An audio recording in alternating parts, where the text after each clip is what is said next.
छिपा हुआ धन। एक गांव में एक किसान रहता था। उसके 4 बेटे थे।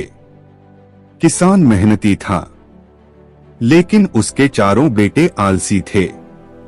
किसान उन्हें समझाया करता, पर उनमें कोई असर नहीं होता।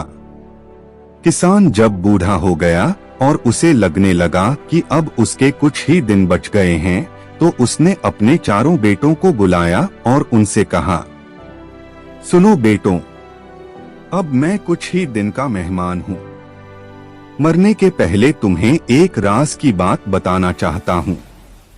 चारों बेटे ध्यान से सुनने लगे। किसान ने आगे कहा, अपने खेत में अपार धन गड़ा हुआ है। मेरे मरने के बाद तुम खेत को गहराई तक खोदना, तुम्हें धन मिल जाएगा। तुम लोग आराम का जीवन बिताना। चारों बेटे खुश हो गए। उन्हें लगा कि अब उन्हें सारी जिंदगी काम नहीं करना पड़ेगा। कुछ दिनों बाद किसान की मृत्यु हो गई। उसका अंतिम संस्कार करने के बाद चारों बेटे खेत में जाकर खुदाई करने लगे। कई दिनों तक खेत खोदने के बाद भी उन्हें कुछ नहीं मिला। उन्हें अपने पिता पर बहुत गुस्सा आया, लेकिन उन्होंने सोचा कि जब खेत खुद ही गया है तो यहाँ धान बो देते हैं। उन्होंने खेत में धान बो दिया। कुछ माह बाद खेत धान से लहलहा उठा।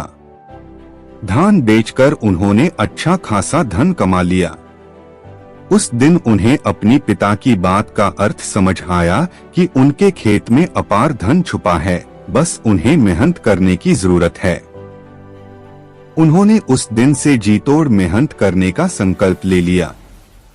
इस कहानी से यही सीख मिलती है, मेहनत का कोई विकल्प नहीं। आलस छोड़ो, मेहनत करो।